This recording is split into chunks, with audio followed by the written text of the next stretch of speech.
Hello friends, स्वागत है आप सभी का आपके अपने चैनल वेल्थ वाला गुरु में। आज हम बात करेंगे 8th पे कमीशन के बारे में। जी हाँ, 8वां वेतन आयोग जो कि 1,19,00,000 सरकारी कर्मचारी और 69 लाख पेंशनर्स जो हमारे देश में हैं उन सभी का भविष्य तय करेगा।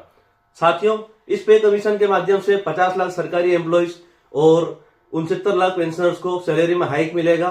कितना मिलेगा, क्या परसेंटेज होगा, फिटमेंट फैक्टर क्या होगा, कितनी सैलरी बढ़ेगी और कब तक ये लागू होगा, आइए इन सभी चीजों के बारे में डिटेल में जानते हैं। 31 दिसंबर 2025 को 7वां वेतन आयोग हमारे देश में खत्म हो चुका है। साथियों, 8वां वेतन आयोग 1 जनवरी 2026 से लागू होने की संभावना बताई जा रही है। सबसे पहले हम ये जानने की कोशिश करते हैं कि पे कमीशन होता क्या है। सरकार द्वारा हर 10 साल में गवर्नमेंट एम्प्लॉयज की सैलरी को रिवाइज करने के लिए पे कमीशन बनाया जाता है। ये एक ऐसा पैनल होता है जिसके माध्यम से सरकार सरकारी एम्प्लॉयज और पेंशनर्स की सैलरी को इंक्रीज करने के लिए डिसीजन लेती है, अपने रिकमेंडेशंस देती है। साथियों, अब आते हैं लेटेस्ट न्यूज पर। तो मैं आपको बताना चाहूंगा, सरकार ने 8th पे कमीशन को फॉर्मली कंस्टिट्यूट कर दिया है। 3 नवंबर 2025 को फाइनेंस मिनिस्ट्री के द्वारा 8th पे कमीशन के लिए टर्म्स ऑफ रेफरेंस बना दिए गए हैं, नोटिफाई कर दिए गए हैं। इसकी चेयरपर्सन है जस्टिस रंजना प्रभा देसाई और कमीशन को 18 महीने का समय दिया गया है अपने स्कोप और इंस्ट्रक्शंस पे काम करने के बाद अपना रिकमेंडेशन देने के लिए। साथियों, मई 2027 तक, अगर नवंबर के 2025 से हम कैलकुलेट करें तो मई 2027 तक कमीशन को अपनी रिपोर्ट सबमिट करना है। रिपोर्ट सबमिट करने के बाद गवर्नमेंट इसे अप्रूवल देगी और अप्रूवल होने के बाद में सैलरी के अंदर जो भी इंक्रीमेंट या बदलाव होंगे वो हमें देखने को मिलेगा। सरकार द्वारा 8th पे कमीशन के लागू होने की तारीख 1 जनवरी 2025 पेपर्स में दिखाई गई है, लेकिन कमीशन की रिपोर्ट आने के बाद, गवर्नमेंट के अप्रूवल के बाद जब सैलरी अकाउंट्स में क्रेडिट होगी तो वो 2027 से 2028 में होगा। इसीलिए साथियों, अभी सरकार की तरफ से कोई इफेक्टिव डेट नहीं आई है जहां पर सरकार ने यह बताया हो कि किस डेट से सैलरी क्रेडिट होगी, बढ़ी हुई सैलरी। मैं आपको बताना चाहूंगा साथियों कि एरियर्स के बारे में सरकार द्वारा कोई इंस्ट्रक्शंस नहीं दिए गए हैं। अगर आप ये सोच करके चल रहे हैं कि आपको एरियर्स मिलेंगे, तो अभी सरकार ने इसके ऊपर कोई दिशा निर्देश नहीं दिए हैं, ना ही कोई ऑफिशियल स्टेटमेंट आया है। इसीलिए अगर आप कोई चीज प्लान करते हैं तो आप एरियर्स को ध्यान में रखते हुए ना प्लान करें। सरकार द्वारा पेंशन्स को भी इसमें शामिल किया गया है, उन्हें एक्सक्लूड नहीं किया गया है। बात करें स्टेट गवर्नमेंट एम्प्लॉयज की, तो स्टेट गवर्नमेंट एम्प्लॉयज 8th पे कमीशन को फॉलो करते हैं, वहां पर भी ये कुछ समय बाद में लागू होगा, इस सेंट्रल गवर्नमेंट में लागू होने के बाद। अगर बात करूं मैं ग्रामीण डाक सेवक कर्मचारियों की, तो ग्रामीण डाक सेवक कर्मचारी सेंट्रल गवर्नमेंट के अंडर काम करते हैं, लेकिन उनके लिए 8th पे कमीशन में कोई रिकमेंडेशन अभी नहीं दिए गए हैं।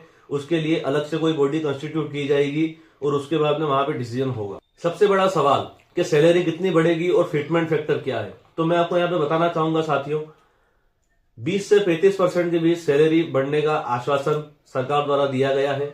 इसके साथ ही अगर मैं फिटमेंट फैक्टर की बात करूं तो कोई फिटमेंट फैक्टर के लिए क्लियर फिगर सरकार द्वारा अभी नहीं दिया गया है।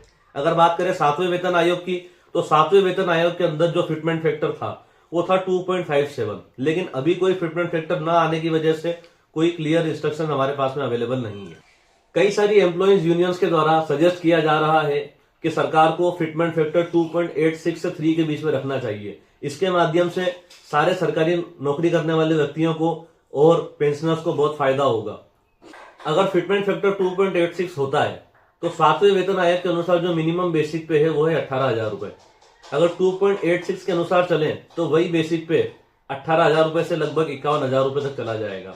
उदाहरण के तौर पर अगर आपका बेसिक पे अभी 50,000 रुपए है और हम फिटमेंट फैक्टर 7वें वेतन आयोग के अनुसार 2.56 लेकर के चलें, तो आपकी जो सैलरी होगी वो 1,28,000 के आसपास पहुंच जाएगी।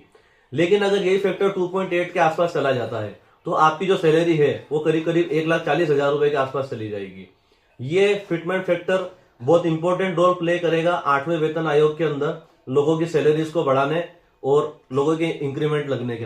पेंशनर्स के लिए गुड न्यूज है, सरकार द्वारा पेंशनर्स को स्कोप में रखा गया है और उनकी पेंशन को भी स्कोप में रखा गया है। बात करें ओपीएस की, तो जो साथी एनपीएस के अंदर अभी आते हैं पेंशन के लिए, उनको ओपीएस की मांग के लिए भी सरकार ने साझा किया है, लेकिन अभी गवर्नमेंट द्वारा कोई क्लियर इंस्ट्रक्शन नहीं दिए गए हैं कि उन्हें ओपीएस में शामिल किया जाएगा या नहीं शामिल किया जाएगा। बात करें ग्रेचुटी की, तो ग्रेड सी 2 को भी बढ़ाने के लिए, रिवाइज करने के लिए सरकार ने ऑप्शन रखा है।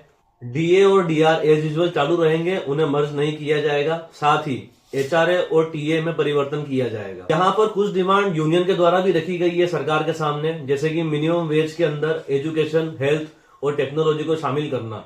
इंटरिम जो बजट है उसको 20% से बढ़ाने की कोशिश सरकार द्वारा यूनियन को बढ़ाने की कोशिश की गई है। 20% तक इंटरिम रिलीफ देने के लिए यूनियंस द्वारा सरकार को कहा गया है। सरकार को फिस्कल बैलेंस रखने की जरूरत है, क्योंकि 8th पे कमीशन में करीब करीब 4 लाख करोड़ से 9 लाख करोड़ रुपए तक सरकार को एक्स्ट्रा खर्चा करना होगा सैलरीज और पेंशन्स के अंदर।